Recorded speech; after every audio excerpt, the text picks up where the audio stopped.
Hello, my name is James R. Lee Jr. with the Fetro team of Real Broker LLC, and I am a realtor in the North Texas area. And today, this is going to be about the buyer's representation agreement. This is something that I've used all along in my real estate career, but it is something that has come to light in the last year with the lawsuit that took place across the nation. NAR's agreement was that buyer's representation was required. And now the state of Texas is actually requiring it as well. So there's two different copies. The one we're going to go over today is the long form, and then on another day I will talk to you about the short form. But just a little bit about that. So, hey, you like my shirt? Bought this the other day, but it's got tacos all over. It's made by Chubby's, so I'm a huge fan. So, just a little side note. But today we're going to talk about the buyer's representation agreement long form. All right, so you can see that this is a Texas Realtors form. It's the residential buyer slash tenant representation agreement long form. So as you can see at the top, we have the parties that are involved. It would be your information here. I have John Doe Buyer in there, but I would fill in your information here. And then there's my information. It's my broker, Real Broker LLC, and I'm a member of the Fetro team. The real office is in Dallas. My office is actually in McKinney, but we put our broker's office in there. And then it's got my contact information, my cell phone, and my email. So this appointment is the client grants broker the exclusive right to act as the client's real estate agent for the purpose of acquiring property in this market. And then we've got a couple definitions. Acquire means to purchase or lease. Closing is a sale transaction, means the date legal title to the property is conveyed to a purchaser of property under the contract to buy. Closing in a lease transaction means the date the landlord and tenant enter into a binding lease of a property. Market area is the area that we're going to be looking in. Right now, I have Collin County, but depending on what your needs are, we would be specific in there about we would be looking for you. Property means any interest in real estate, including but not limited to the properties listed in a multiple listing service or other listing services, properties for sale by owners, or properties for sale by builders, because we can help you with any of those. Term of the agreement, I like to put it in there as 6 months, but we would do whatever you are comfortable with. 6 months more than covers anything we're going to be doing,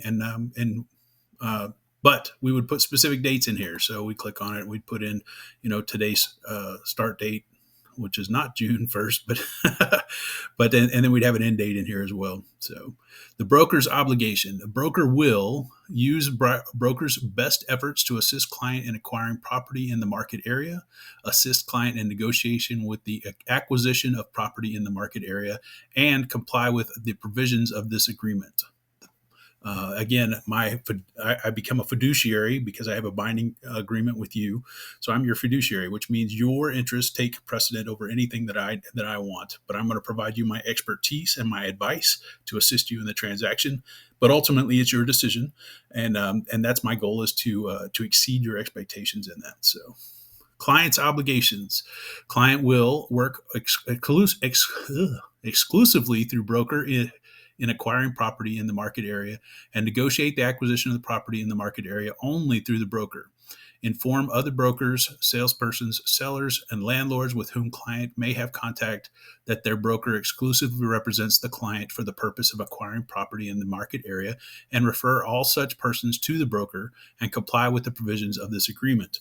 So that's the whole purpose of the buyer's representation agreement, is that I would be representing you, and all communication would flow through me to you, or from you through me to them. So I would be the go-between for the entire project, and be there to service your needs and take some of the burden off of you.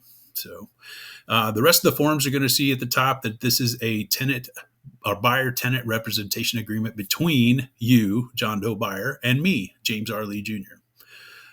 Brokers' compensation. So, broker compensation for sharing of compensation between brokers is not set by law nor fixed, controlled, recommended, or suggested by the Association of Realtors, MLS, or any other listing services.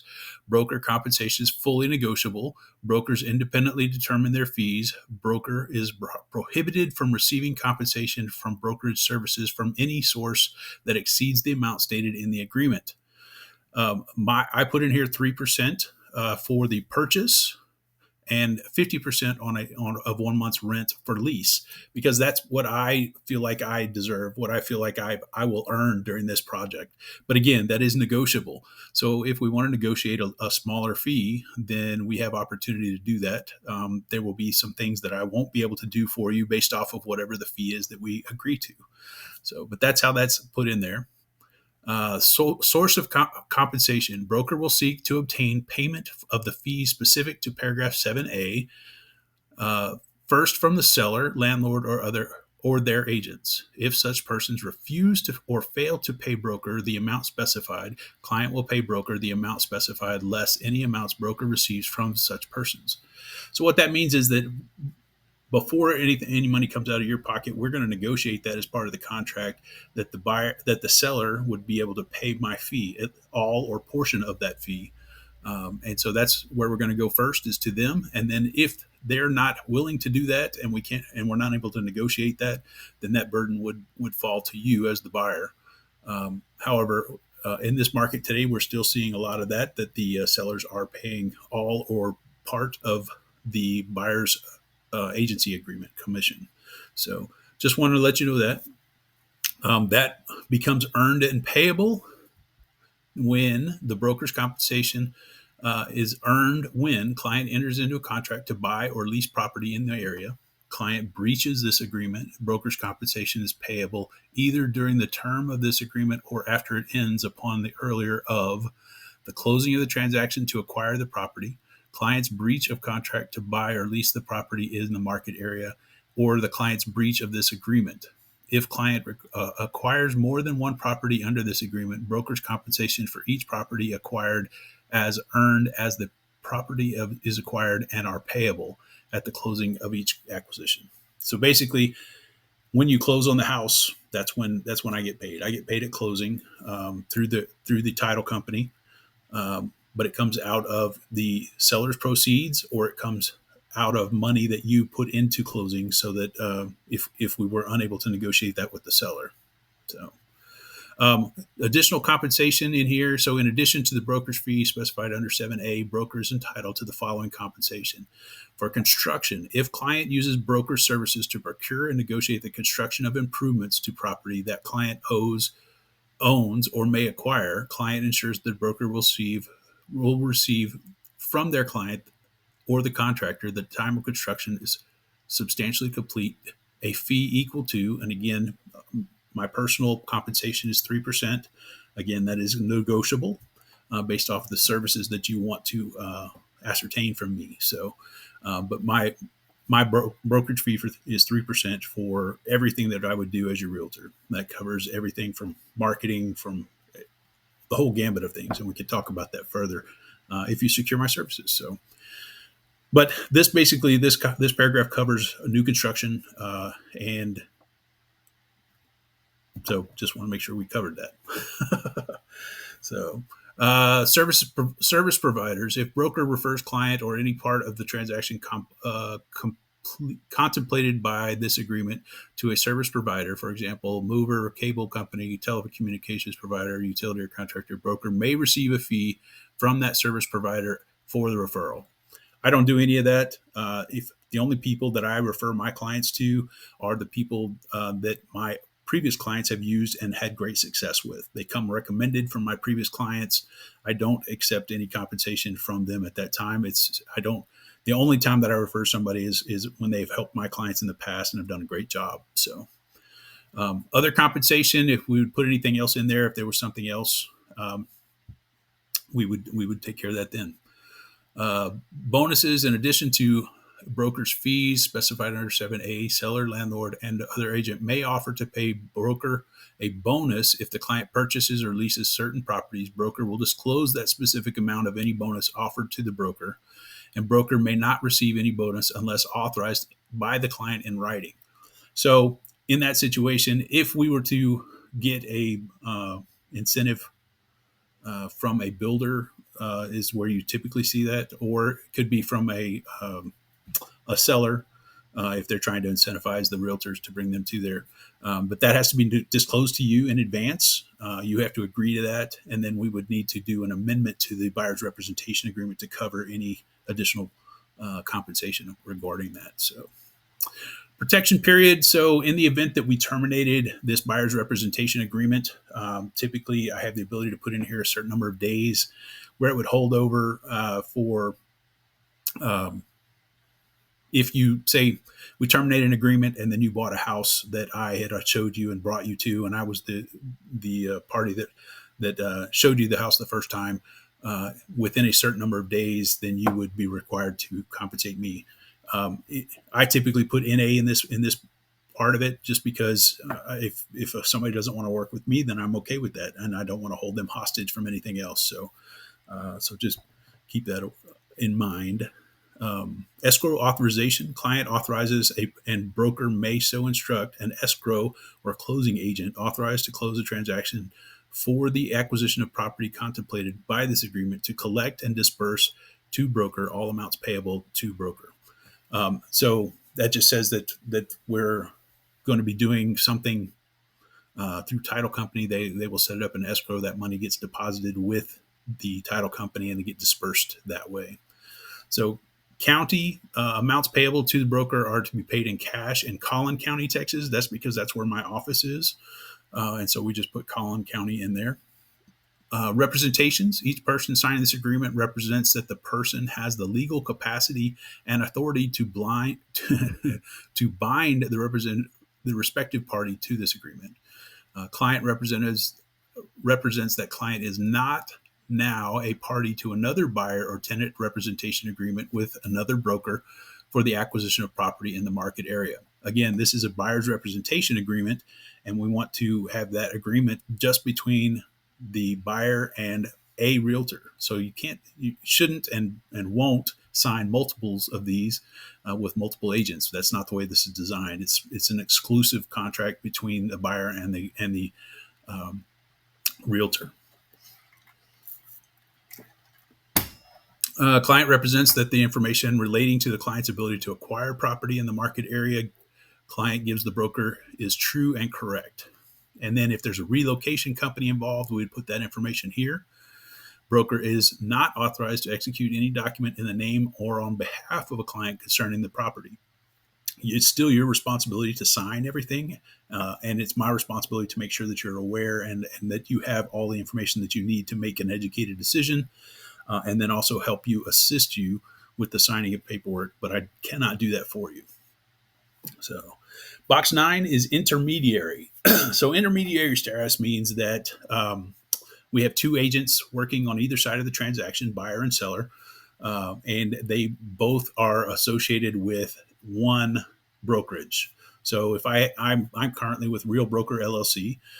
If we were doing a contract with another agent, but they happen to work for Real Broker as well, then we would be in intermediary status, which means that the broker represents both sides of the transaction. However, everything is kept separate because they would appoint another agent to represent the other side, and then the information is not commingled. So we're not sharing information across other than what our clients have given us the ability to share. So that's the only time that I use intermediary status. And then if there's no intermediary status checked, the client does not wish to be shown or acquire any of the broker's listings. So me being a Real Broker LLC, if you check this box, then I would not be able to show you any listings that were represented by Real Broker LLC.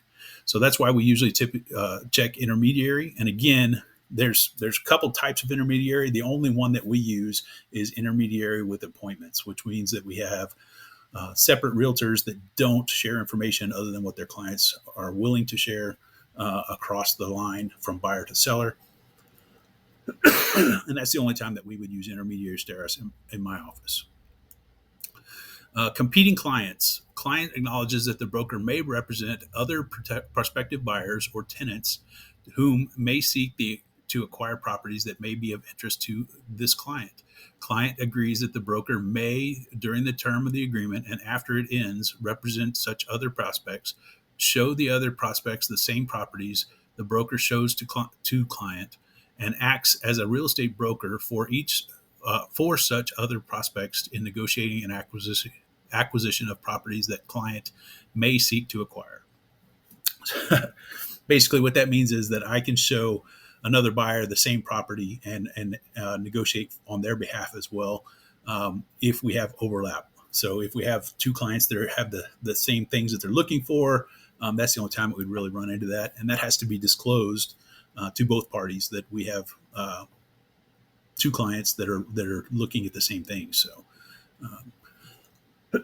Confidential information during the term of the agreement or after its termination, broker may not knowingly disclose information obtained in confidence from client except as authorized by the client or required by law. Broker may not disclose the client any information obtained in confidence regarding any other person broker represents or may have a represented except as required by law. Unless otherwise agreed to, required by law, a seller or the seller's agent is not obligated to keep the existence of any other of an offer or its terms confidential. If a listing agent receives multiple offers, the listing agent is obliged to treat the competing buyers fairly. So again, that's all based off of what we find out from our client. We would only share information that is allowed by our client or required by law. So mediation, if we can't come to an agreement, we'll seek a mediator to help us get through things. Default. If any party fails to comply with this agreement or makes a false representation in this agreement, the non-complying party is in default. If the client is in default, broker may terminate this agreement and the client will be liable for the amount of compensation the broker would have received under this agreement if the client was not in default. Broker may also terminate the agreement and exercise any other remedy of law. If broker is in default, client may exercise any remedy at law. So,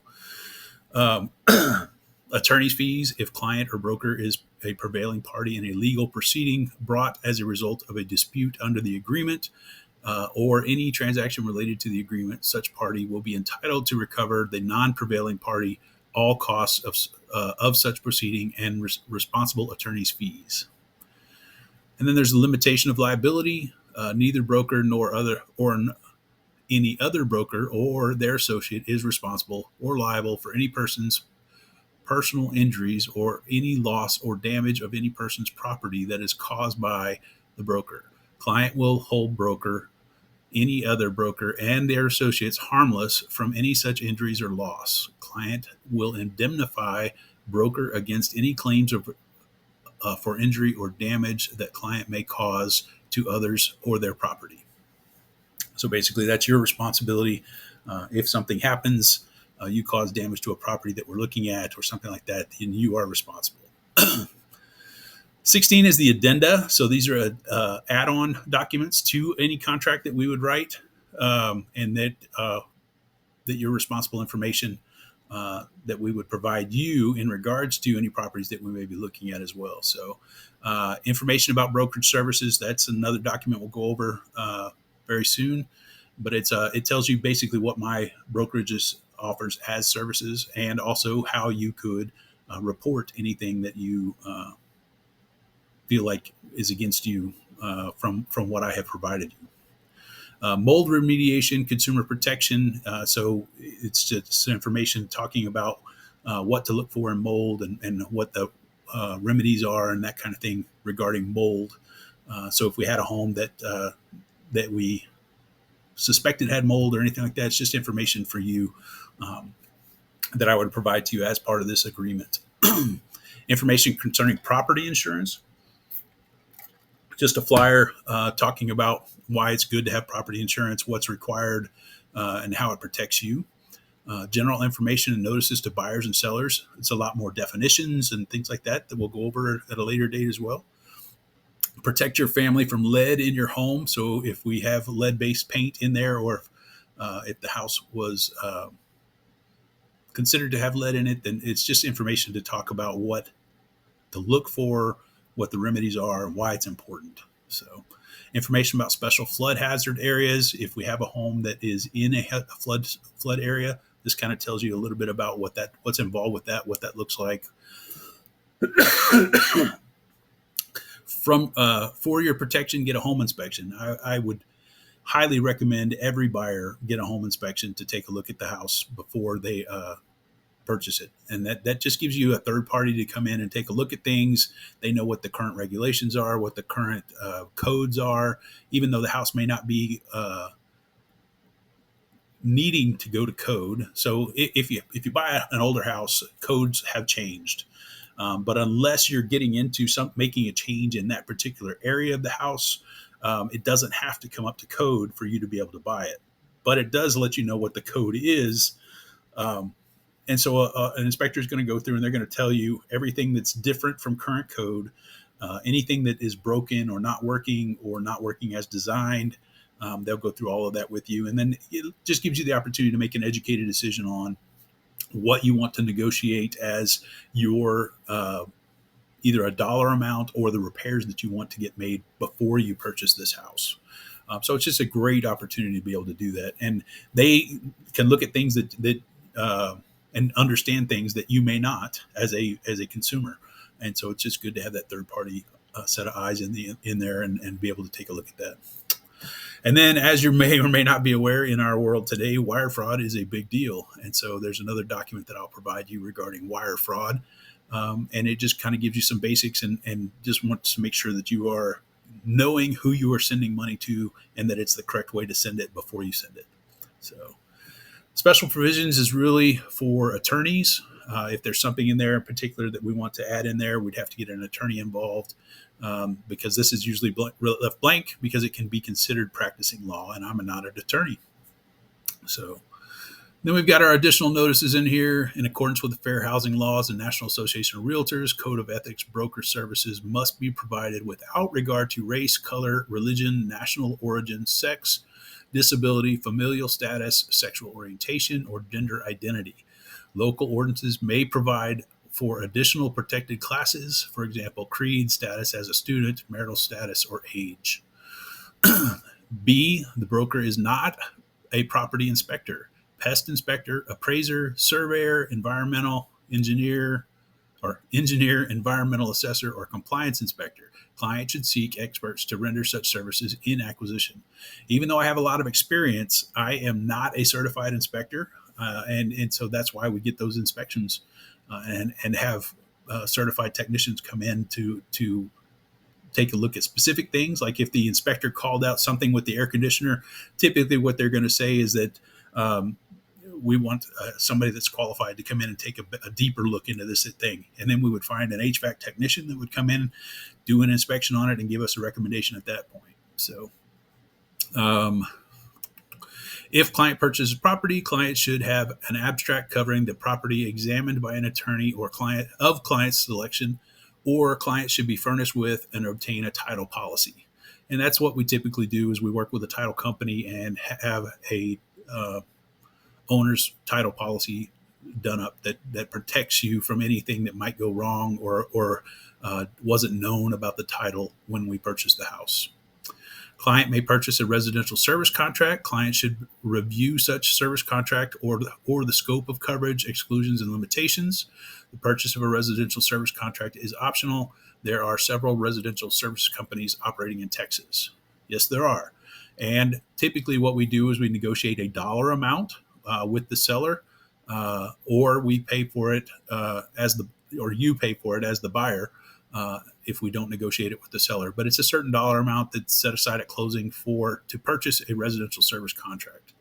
So when viewing a property, client may client might be recorded or otherwise monitored without client's knowledge or consent.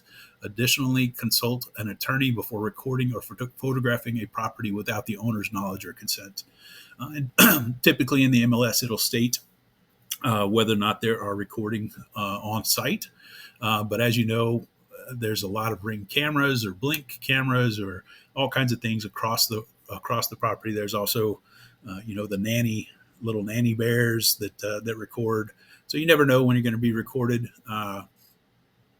But if you're going to record, typically in the MLS also, they'll state whether or not they allow recording or picture taking on site as well. And so that's something to review with your realtor.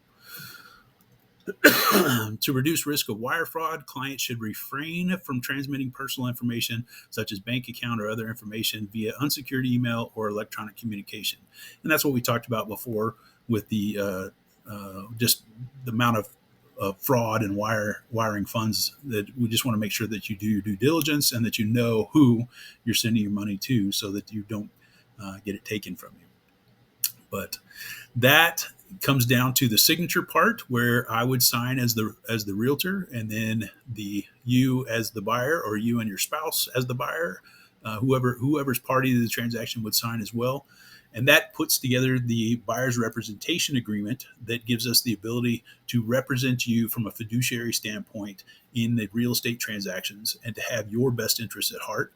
And it protects me as the realtor to make sure that you are only dealing with me in regards to this, so that we're not wasting our time and wasting our money doing things that are being duplicated. So it protects us both, and it's a great opportunity. And I think effective January 1st in Texas, it'll be required. And the National Association of Realtors already requires it of me as a realtor. So, but that's a little bit about the buyer's representation agreement. We will talk again soon on another. And again, always send me a message if you have a particular topic that you want me to discuss, and we'll take care of it. Have a great day.